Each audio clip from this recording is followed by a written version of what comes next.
Hey folks, we're going to do some artwork this morning. Give me a moment to check my signal and make sure we're coming in through clear. We'll get to work here for about an hour. Let's see, my channel is showing a... hey, great, I'm coming through loud and clear. Let's drop that down here so it doesn't get too invasive. And I'm going to adjust my volume here a smidge. That should be fine. And I'm going to burp. I'm going to bump my channel here for a moment, so give me a hot second while I go through all my blah-de-blah. If you're used to the channel already, you can skip ahead a minute, and we'll get back into work. But for those that are trapped here in time space with me here and now, hey, what's up? My name is Phil Kearney. I create role-playing games, I illustrate them, I publish them online, and we're creating an adventure for the Dungeons & Dragons campaign setting Eberron. It's for 7th and 8th level characters. We're fighting undead and demons in the Carnwood of Karnath in the continent of Corvair. Yeah. And so we'll be getting to work here.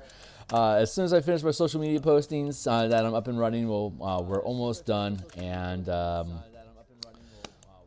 let's see, burp, and burp. There we go. Now we are done. All right, cool. We can skip that, and we'll go here. We'll adjust our screens to everything be online. And what's up? Okay, great. So like, subscribe, notifications for when we are live in the future. Here is our full 397 episode playlist. Here's my Discord channel if you want to jump in and say what's up. Here's Patreon if you want to support me. Here is a bunch of books that I've already published. Subclasses Revivified I was a participant in. I leaded the project on Spelljammer Combat and Exploration. I created the 5-color mana spell point variant rules for using Magic the Gathering in Dungeons & Dragons, the 5-color mana system. Point Warlocks actually did just go gold. I need to update that. Pacts and Patrons of Ravnica converts the 10 guilds of Ravnica into otherworldly patrons for warlocks to become guild mages. And Theurgy is ability check casting that costs time and money to cast spells without spell slots or levels. So check those ideas out. And without further ado, this is the book cover we created back around episode 40. Bam, we're doing Undead. So back into the mix of it. I'm going to take a sip of water here. I can still hear myself pretty clearly. Let me see if I can fix that. I'm told that if I mute the channel, it gets reported as spam or bot or something like that. That's who we're working with, and we'll get rid of the fog. Right, so we've unified all the layers together, so I'm going to now take a moment to add some flair back into his hip.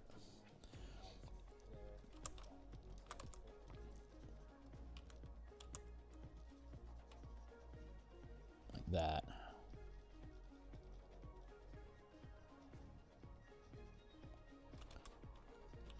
Let's push that down into the muck. So I stream 10 times per week, Monday through Friday. In the morning like this, I'll do an hour or so of artwork for the Eberron adventure on either Mondays or Wednesdays. It just depends what my schedule is like. I'll do lunch for game design, and on, you know, you need to turn off heater. We're already doing good over here. Thanks. Yeah, Mondays. So Mondays, Tuesdays, Wednesdays, Fridays. 3 of those 4 days I stream at lunchtime, just to take a break and to put some more time in on books that we're designing. We're still working specifically in Dungeons & Dragons 5th edition. And let's see, Thursday nights like tonight, we'll be back on stream doing game design. We're developing a Bastion campaigns, which is using the 2024 Bastion system that Wizards of the Coast published in the DMG. We're converting it into a plot hook generator and an episodic adventure, episodic style of adventure, where each week the team has a new mission to help further the goals of the Bastion that your characters control and dictate its behavior. So you want to do a thing, and then you need your characters to help achieve that thing, so that becomes your weekly quest. You run the adventure, you finish the thing, and then your bastion succeeds at whatever it was that you helped with, and they continue on. You assign a new, issue new orders to your bastion, and your team helps again to complete that task through adventure, rinse, repeat ad nauseum. You can go from level 1 to 20 doing that, leading with the bastions as like the primary source of adventure hook generator, as well as being the primary focus of the team.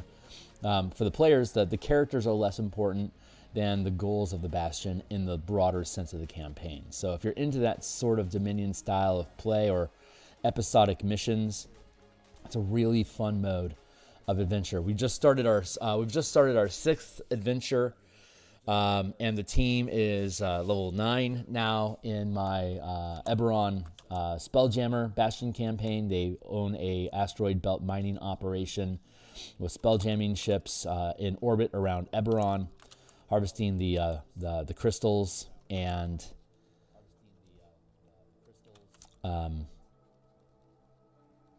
the dragon shards that are in orbit, along with all the precious metal in the actual rocks that are in orbit as well. Send in mining crews if there's monsters in the mines. There's Kyber in the in asteroids, just like there's inside the planet of Eberron. Kyber is the mythic realm of Underdark, where madness and evil reigns and tries to bubble up like a wound in the earth to spill across Eberron. So in the asteroids, when you crack open an asteroid to start extracting the ore, that also triggers Kyber to bleed out monsters that attack your crew. So you have to send in delvers or warriors to, whatever the problem is, you send in characters to fix it. So that's the theme of that campaign. And yeah, level 9, we started in February. So it's clipping along really nicely. I'm very pleased. February last year. So the campaign is just about to hit an anniversary. And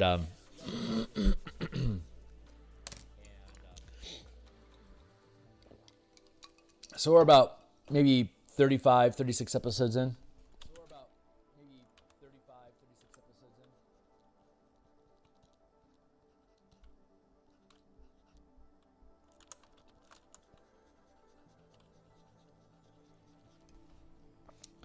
Let's see how this goes when we add the fog back in. That's going to be just fine. I wanted to carve that bit out there. So if you're new to the channel, we had done the line art, and then we put the color underneath the line art, and then we did some preliminary lighting and form shading into the color to help it stand out proper. And now that we've gotten the shading done, we merged our layers together, and now I'm just doing detail work. So this character is closest to the camera, so we're doing the most detail in this piece. That basically sets the pace for how much detail can be in the piece, period.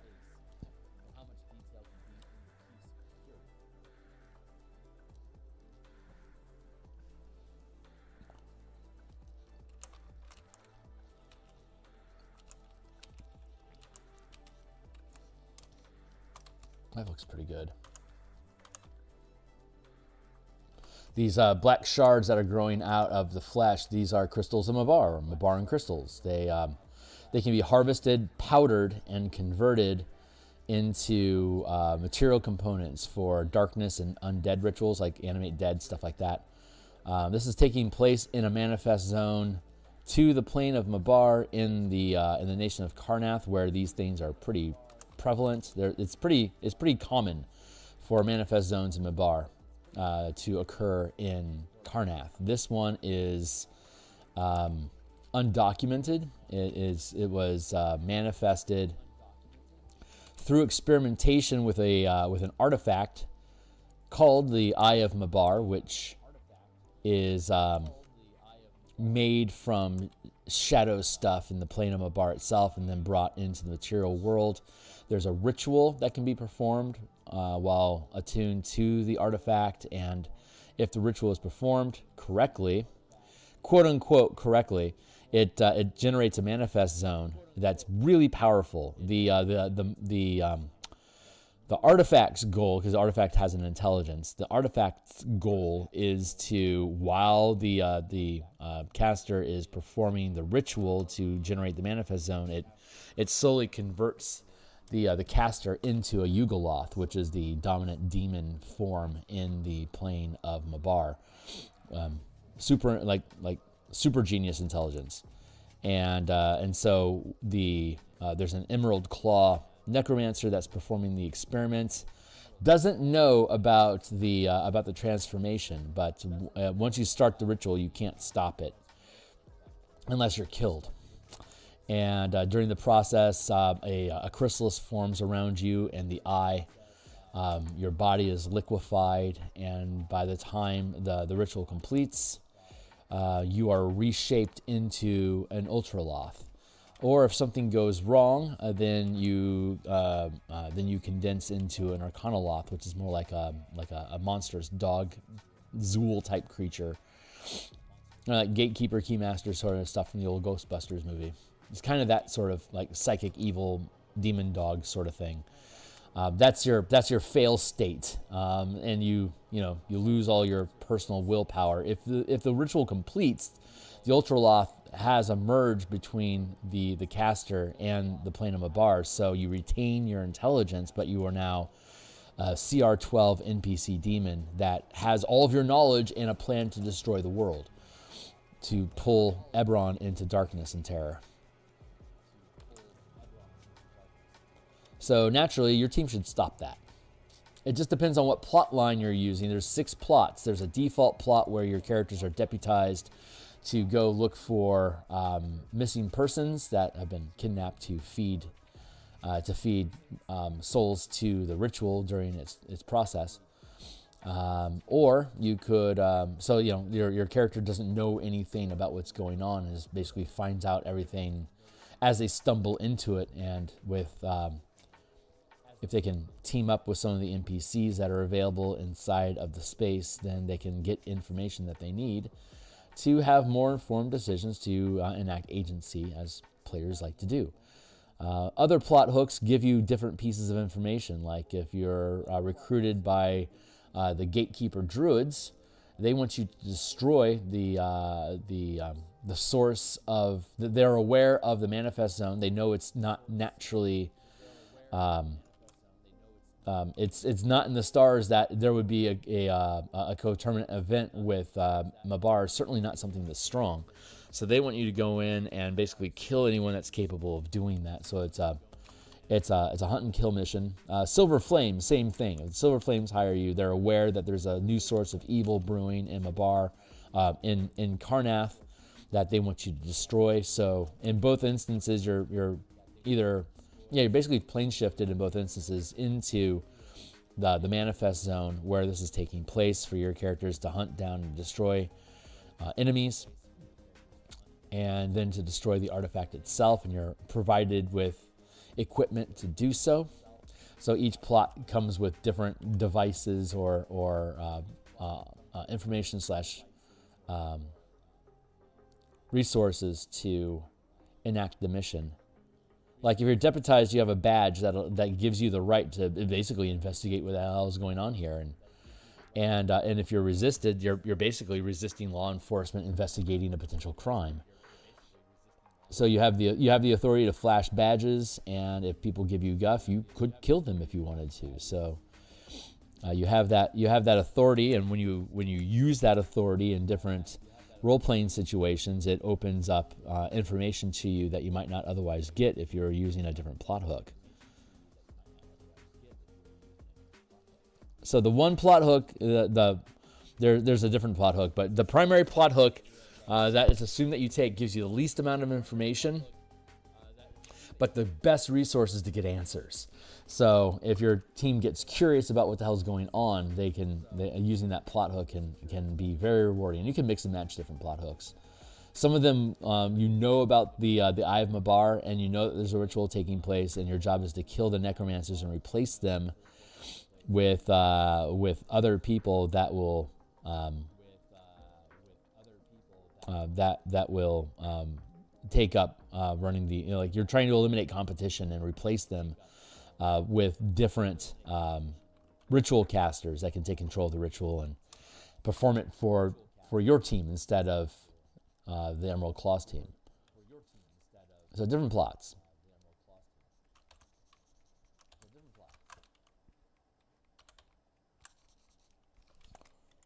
Yeah, we're at 100%. There we go.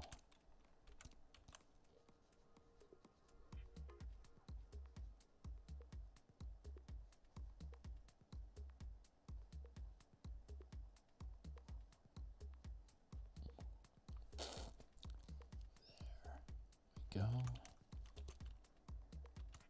Yeah, it feels good.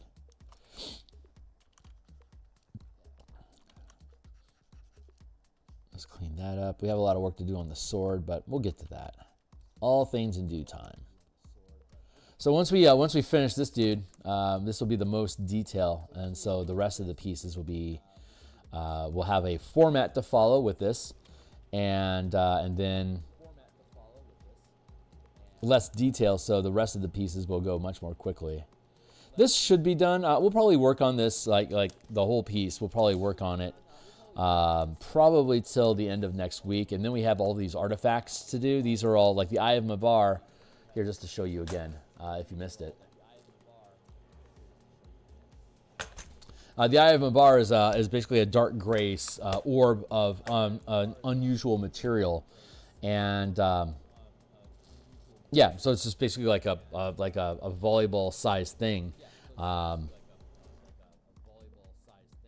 And then the rest of these are different types of objects that are related to each of the planes. I have my bar down here. We already had that one. The crown of Zoriat, Zoriat, the realm of madness. So here's your crown. You put this on, you perform the ritual. You can generate a manifest zone to the plane of Zoriat. Dalcor, region of dreams. The carillon of Dalcor. That is, a carillon is a harpsichord that instead of strings or pipes, it has bells that play. So you're playing different room. So the madness of the bells generates the manifest zone to Dalcor, and then the nightmares seep through. Dalcor got shunted, like, what, 10,000 years ago from its normal orbit. So it can't coterminate with Eberron again. But if you wanted to develop that as a plot hook, you could bring Dalcor back if that's something that you as a DM find tasty. And so there's 13 planes in Eberron, 13 artifacts. If you wanted to run an entire campaign, you get the Eye of Mabar at 17 at 7th level, so 7th, 8th, 9th, 10th, 11th, 12th, 13th, 14th, 15th, 16th. 17th, 18th, 19th level, you've got all of the artifacts if you've assembled them, and then 20th level, you can try to reshape the fabric of reality with all of the all the artifacts together.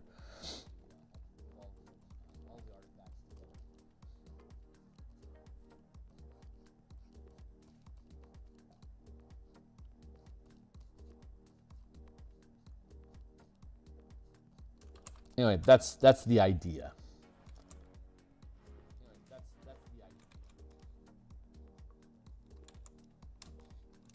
You know, if you wanted to make an entire campaign out of this.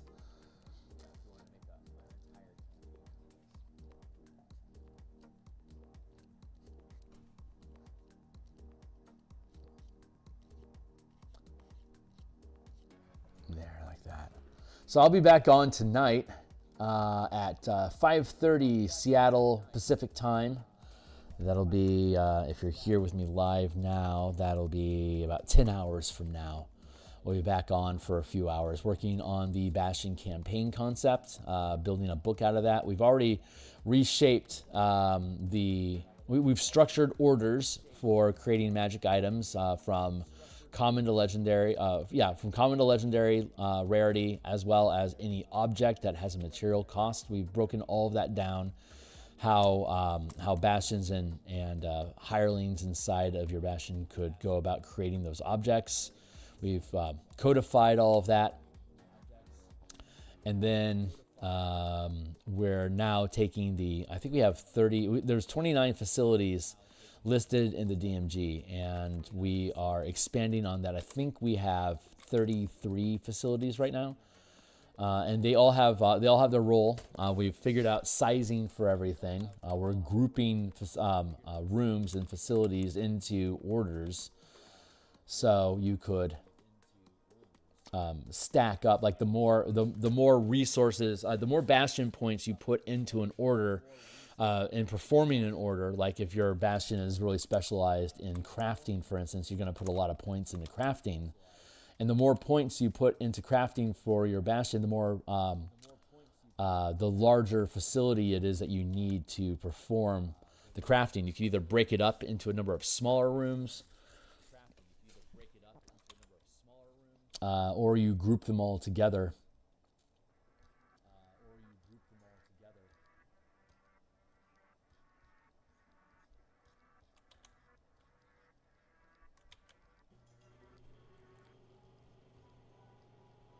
There, like that. And then once we get all so we have the facilities based models done, and we've assigned how, again, the size of the facilities that you're using, like the rooms that the facilities are in, and what they can produce. We're going to probably spend time. We're going to bounce between special perks that each facility provides, or and then we're going to bounce between perks as well as trimming down the list of types of magic items that the facilities can use, because there's some of the facilities can literally make any magic item that doesn't breed diversity. So I wanted to limit the palette of like what can be made with each facility, so you're encouraged to develop more facilities.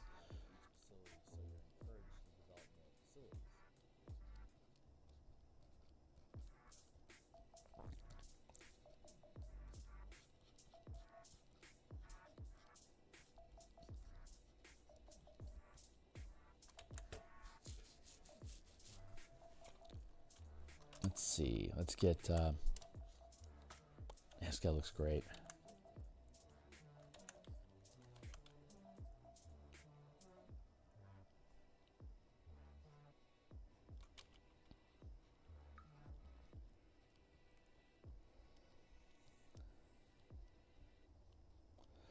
Darken that edge up a little bit. I do not mind taking whatever amount of time it takes to make something, because this is not my day job. I have a great day job. I love my work, but I also really appreciate being able to take mental breaks from it and having instead of a math driven economics type job. I like the creativity of being able to make role-playing games like this. Very different vibe. Great shifting gear. Being able to toggle between the left and right hand side of my brain, I think, is helping me stay young.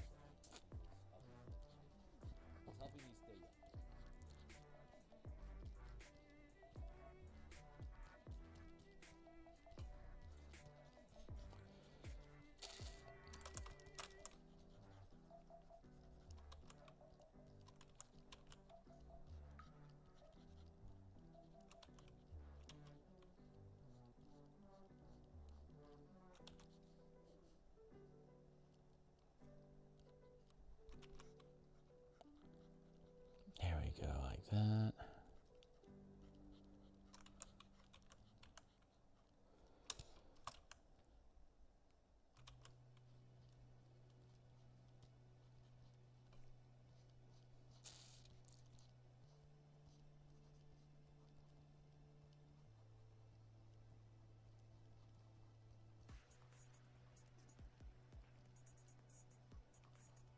I think the biggest lesson I've learned from creating this adventure is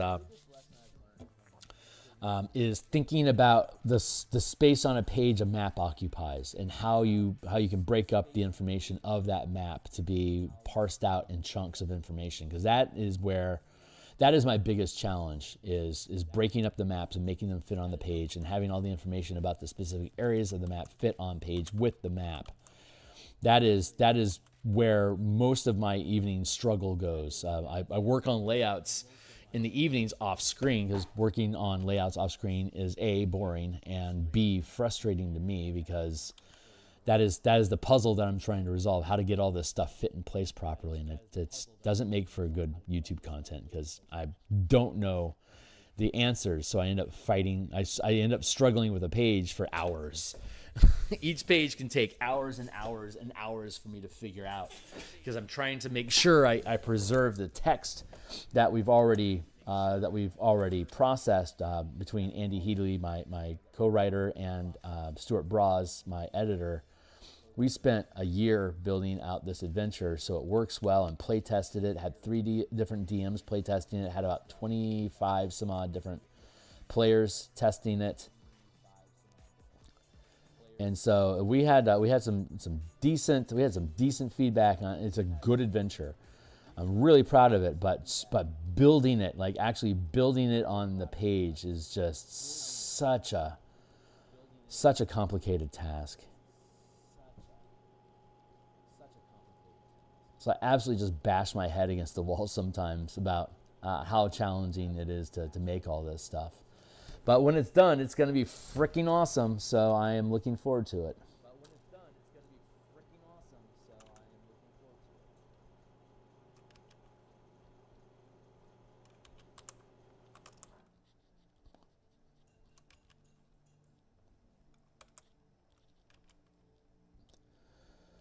Like that. That feels pretty good. How are we doing on time? Yeah, we still got a half hour left. Oh, we got 40 minutes left. We're doing great.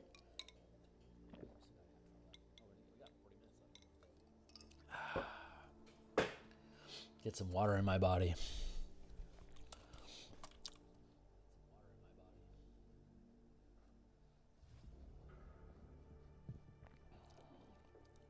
There, that feels good.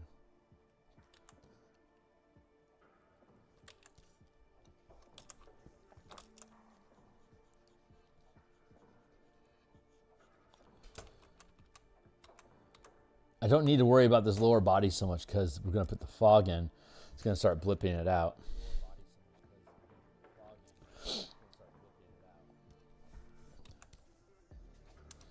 Let's work on the skull and then work our way down.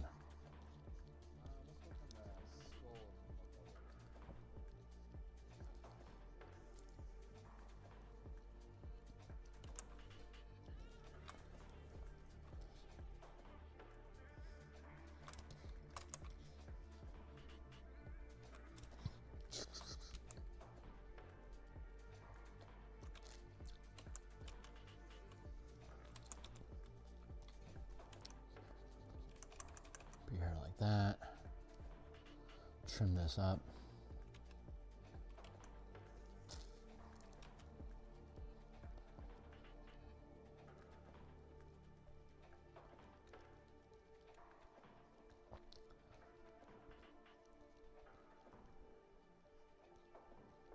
Melt this stuff into the flesh.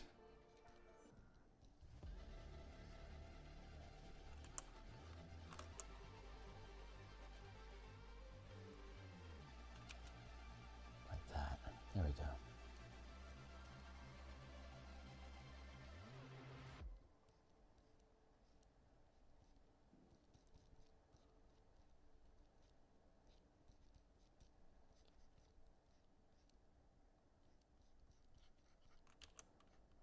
Melt that in here. There we go.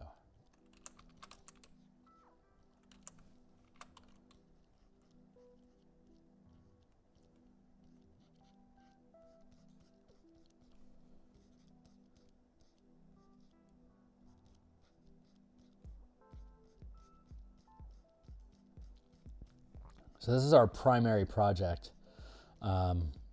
Whatever project is next to be published, right? Next, quote unquote. That's the one that we work on in the mornings like this, because we're doing artwork, and I like doing artwork in the morning. It helps, makes me feel creative. I get to take that creative energy into my day job to to try to breathe some life into pushing numbers around.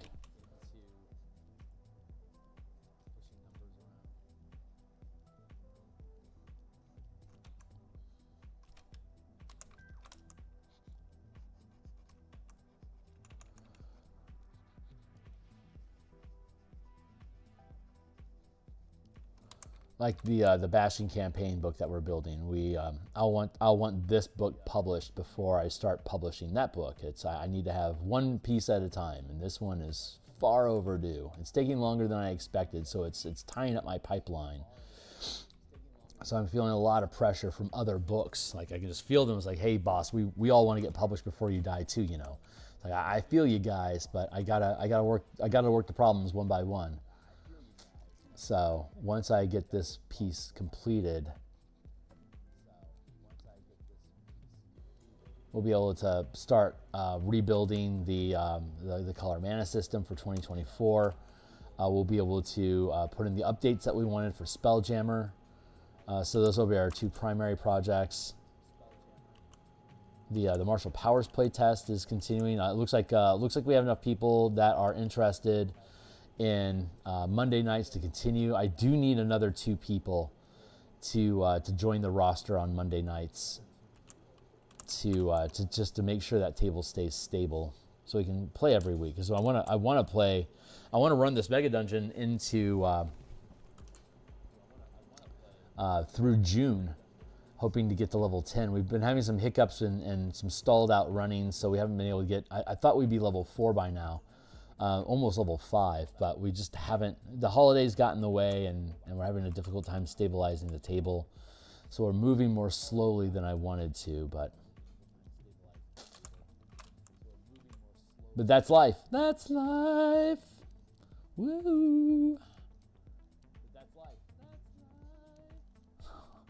Sorry, I had some. I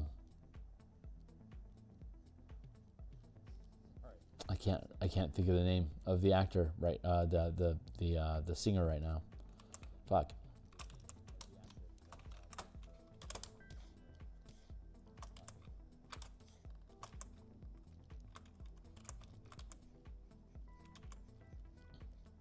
Ah, well, we'll know the name when we need to know it. You always have enough information to get through whatever moment you're inside of. You just gotta pay attention to what's going on.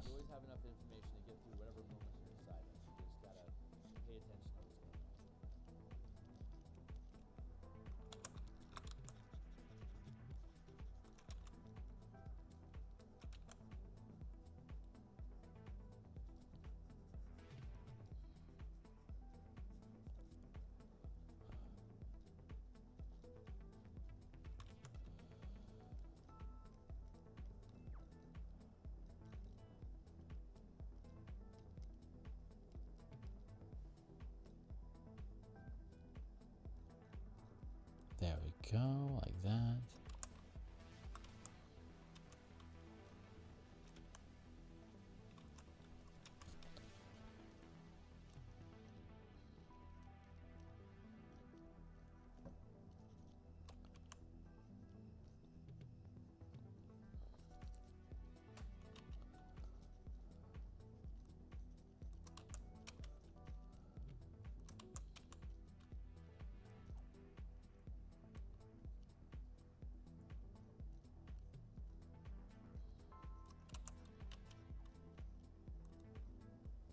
Yeah, like that.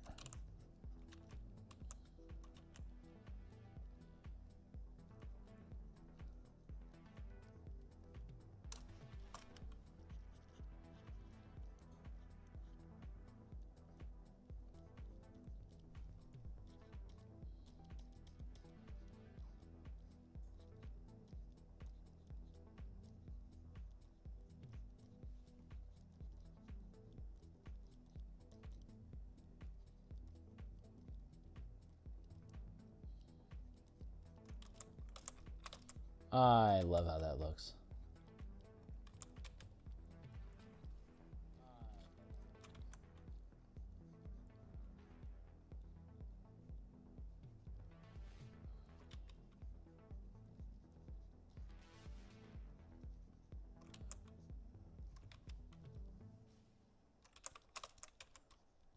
once you get the color in, you don't need the lines so much. So the line just becomes like a base for shading off of.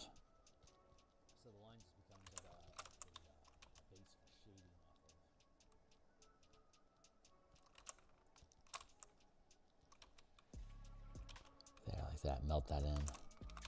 Melt that in.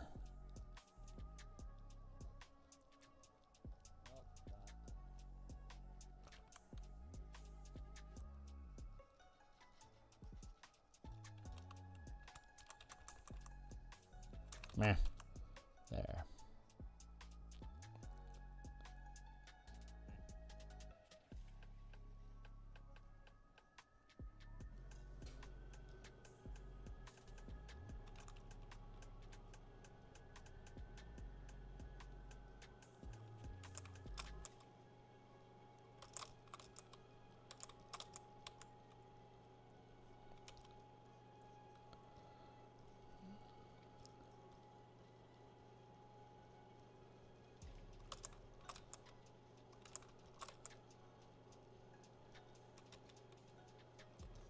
Yeah, I like that. Feels good.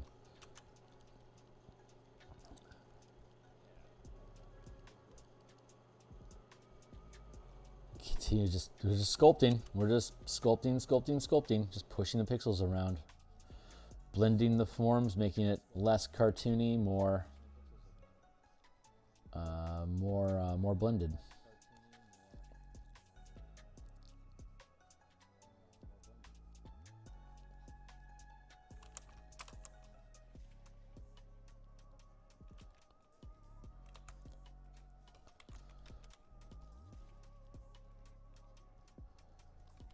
Let's go down.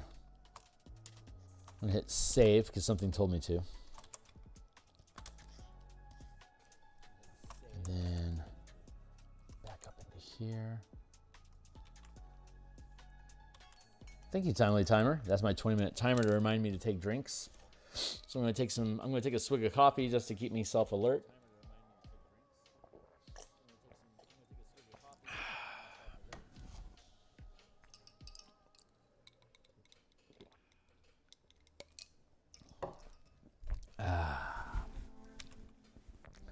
For every cup of coffee you drink, you need 2 cups of water. That helps make sure you stay hydrated.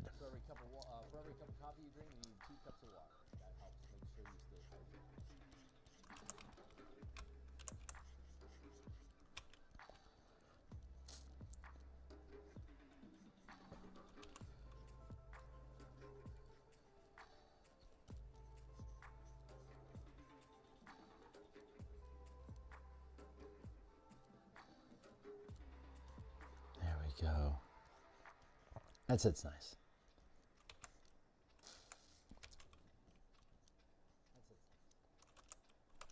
Let's go down here, grab some more bloodage. Some bloody bits. Give me some of them bloody bits. Thank you.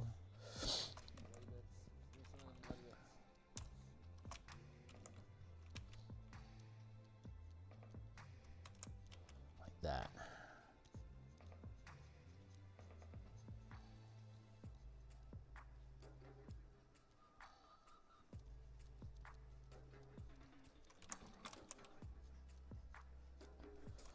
Go.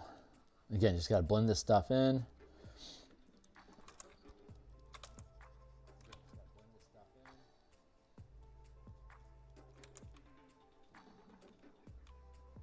Just make sure it looks good.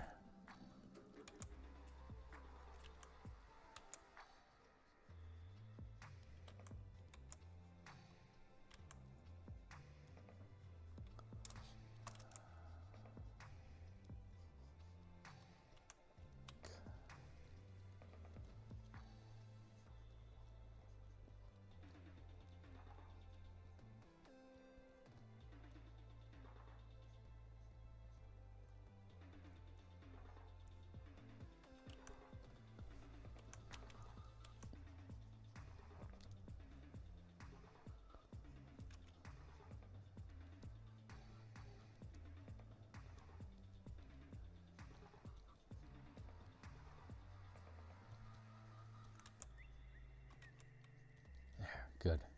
Feels good. Feels real good.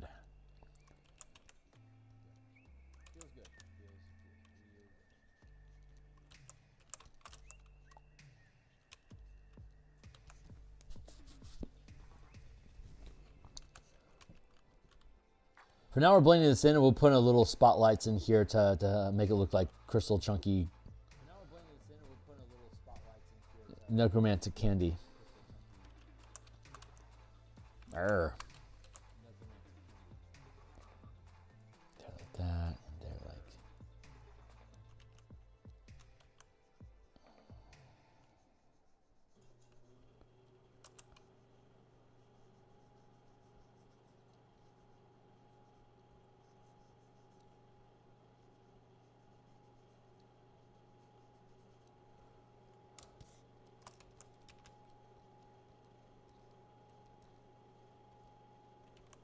Let's trim that down a little bit, make it stubbier. There we go. And clean this up back here.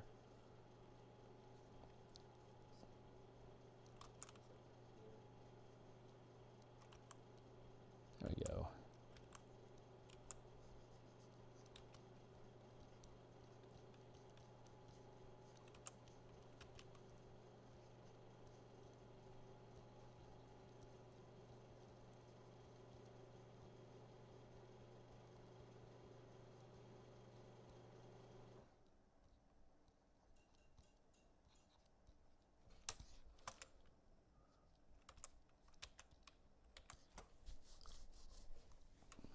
I feel like this should be stubbed a bit.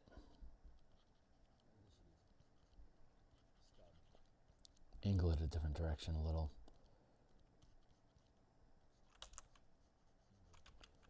That goes like that. Nice.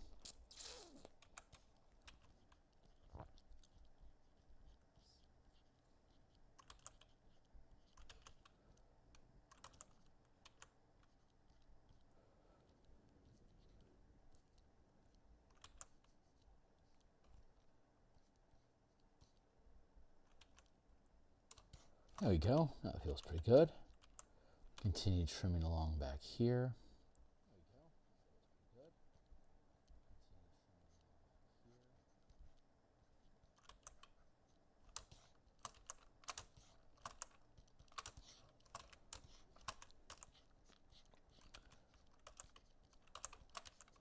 Once we finish along here, we'll be able to continue dropping down back into the shoulder to start working on the crystals.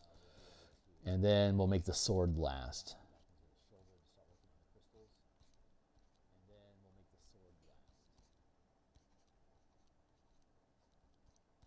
We'll probably break the sword off into a separate layer and work on it and then remerge it back down into the piece overall.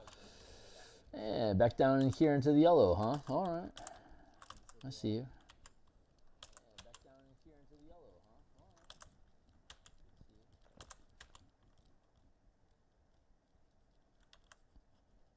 This is the grind. Like all this detail work, I can't expedite it. You know, the time it takes is the time it takes. I could lessen the amount of work. I could like reduce the detail so it doesn't take as much work, so I can complete it faster. But this isn't my job. You know, I don't need to push production just to speed it up so I can put out more content. When I make something, I like to make sure it works, that it answers all the questions that come up as a result of whatever it is that we're working on, that it functions well, and that it's fun, and that it enhances the experience of whatever game it is that you're implementing. So I have no reason to go fast. And it's that same philosophy that makes me not want this to be my full-time job. I mean, I would love to do only art. Like, I would love that I could just do art all day and not have to worry about like a day job to stay alive or whatever, you know, to maintain my lifestyle. I would love that, but I don't want to ever turn this creative energy into a requirement. Nothing makes your muse run away more than demands. I cannot afford to be demanding with this process. It's got to do what it wants to do, so that it turns out the way that it wants to look. I am the witness in this process almost as much as you are. Just because it's happening through my hand doesn't mean I really know what's happening until I see it. It's manifesting in real time for me, just like it is for you when you're watching this. So it's what I'm used to seeing. So I'm used to that process. So I'm really comfortable with operating in the unknown.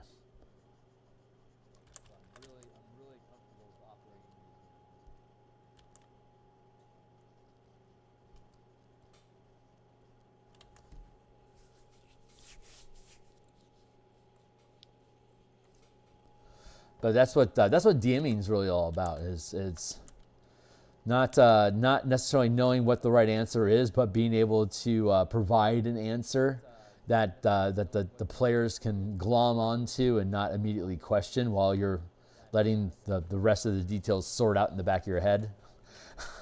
So I really enjoy going into adventures with like very minimal preparation.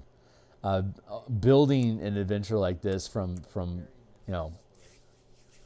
front to end is such a different experience than how I actually run games. When I run games, it's all, like 80% of it's improvised. I have the idea of what it is that we're looking at, but I normally myself don't care how it gets, like in what order things get performed. So it gives the players a lot of agency.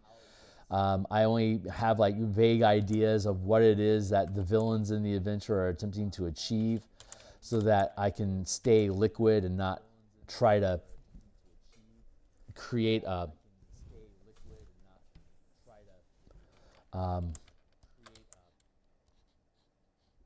so it's an adventure, not an amusement ride. They're not experiencing content that I've produced. They're changing it. They're taking agency and impacting the world around them the way that they want to impact it.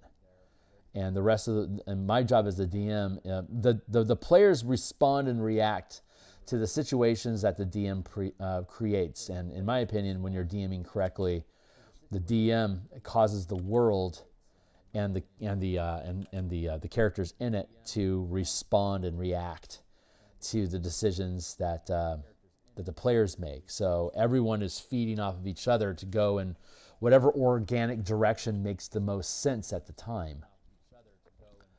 And so I'm a huge proponent of sandbox games. I love random tables, or like letting Oracle dice decide what the next actions are. Very much into that sort of a game.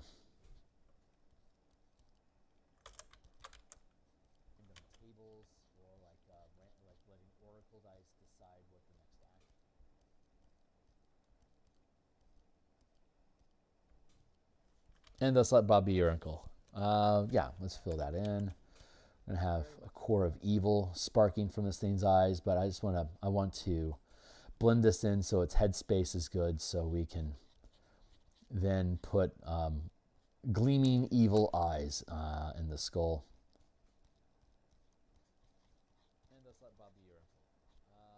In due time.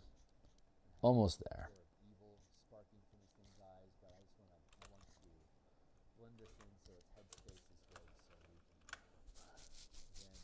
I like that. That feels really good.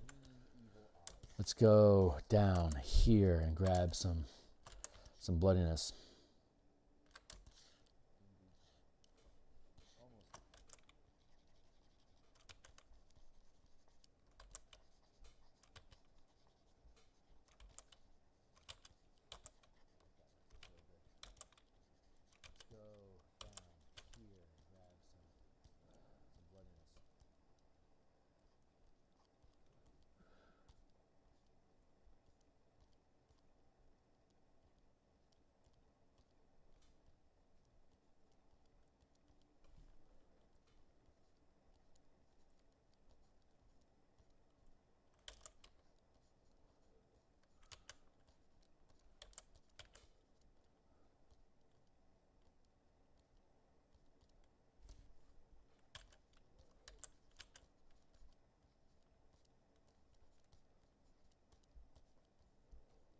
So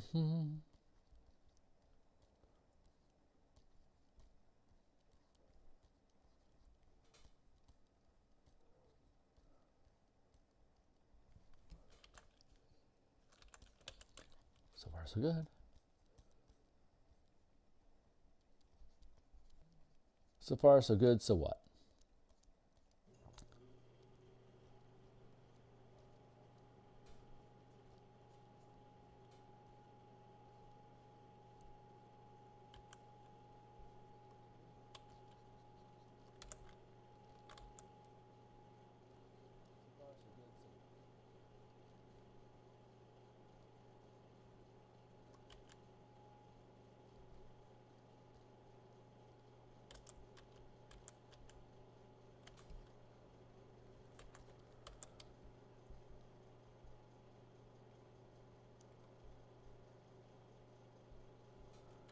These crystals are growing all over the place inside the adventure.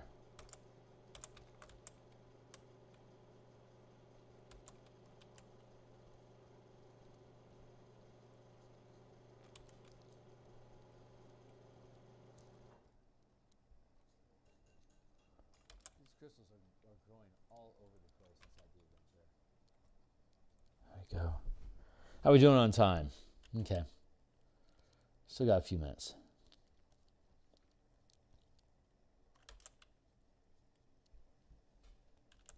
My alarm's going to pop in about 5 minutes. I'm going to bounce for the day. Yeah, we've about put in an hour today. That's going to be good. How are we doing on time? Okay. And then we'll be back for tonight for probably a couple hours of Bastion. Alarm's going to pop in about 5 minutes. I'm going to bounce for the day. Yeah, we've about put in an hour today. That's going to be good.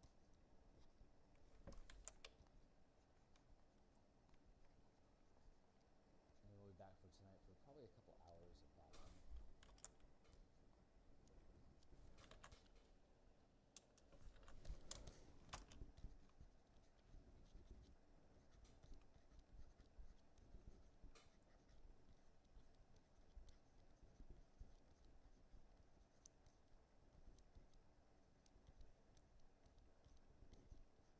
There we go.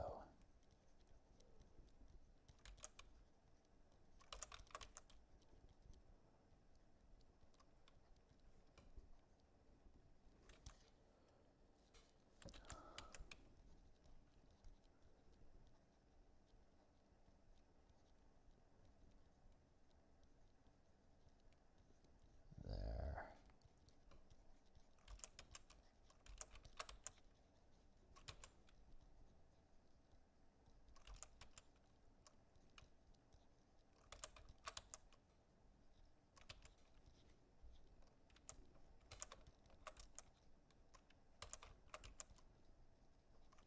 Like that.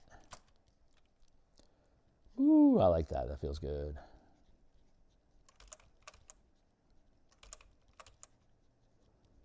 Like that.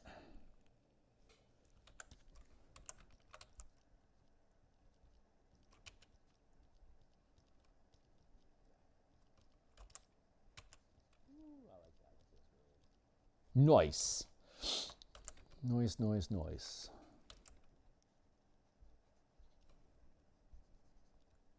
Some highlights in there.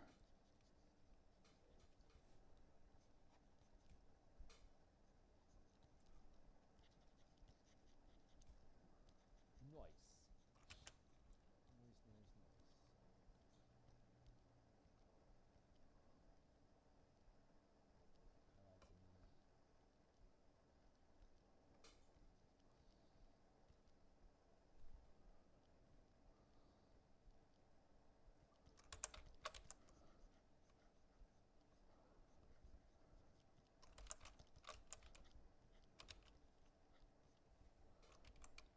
Highlights in there. Not bad. Pretty happy.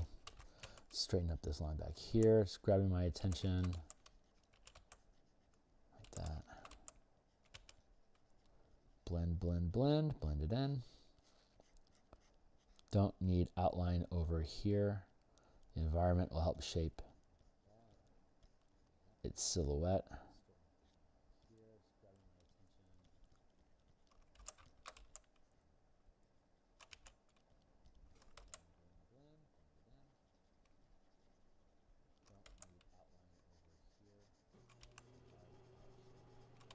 Carve that down. Yeah, this is all I need on the shapes for now. We'll go back in and we'll work on the highlights and the gloss of this just in a bit. What is this, Thursday? Yeah, so we'll be back tomorrow. We'll work. We'll continue working on this. Again, this is the most detailed form in the illustration. So once we resolve this, everything else is going to go much more quickly. As we move further away from the camera, obviously there's going to be less detail because that's how perspective works.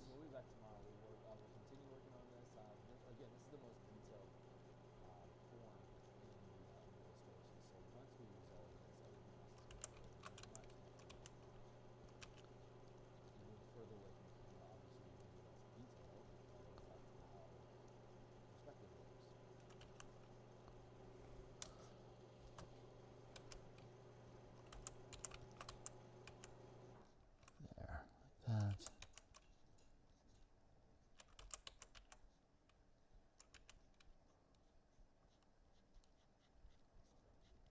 Less vertical strips, more smudge, more blend.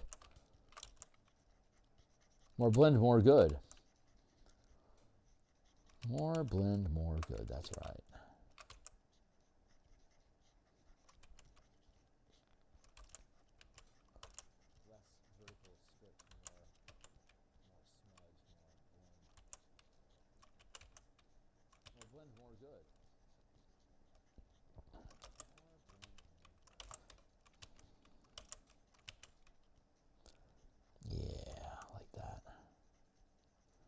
Shear away that chunk of flesh there. Trim it down to be like this. There we go. All right. That's my timer. How are we sitting? We'll give it another few moments, and then we'll bounce out of here. But we're just about done for the day. Go log into my day job, get some work done, and then we'll be back tonight in about...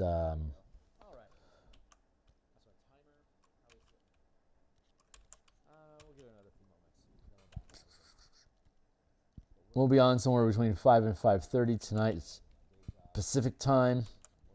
That's about 9 hours from now. Somewhere between 9 and 10 hours. I'm not sure exactly when I'm going to jump on, but it'll be sooner than later. We'll be on somewhere between 5 and 5:30 tonight. Pacific time. That's about 9 hours from now. Somewhere between 9 and 10 hours. I'm not sure exactly when I'm going to jump on. It'll be sooner than later.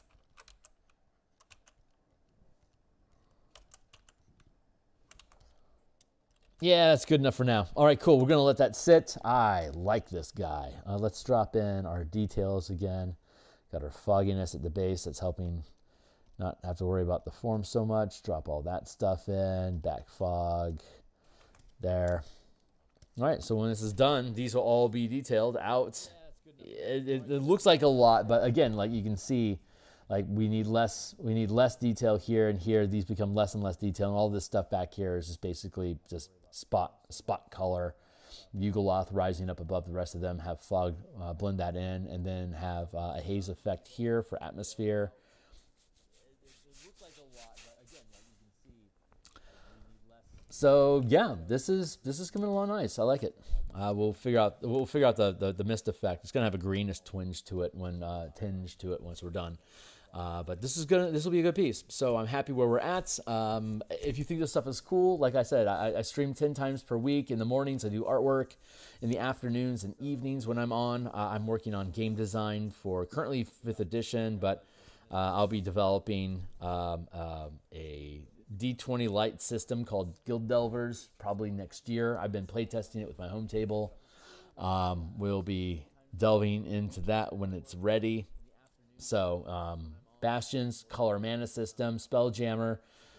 These are a few of my favorite things. If you dig all this stuff too, Like, subscribe, stick around, jump to my Discord, say what's up, drop a comment, and I'll see you guys on the other side. Thanks a lot.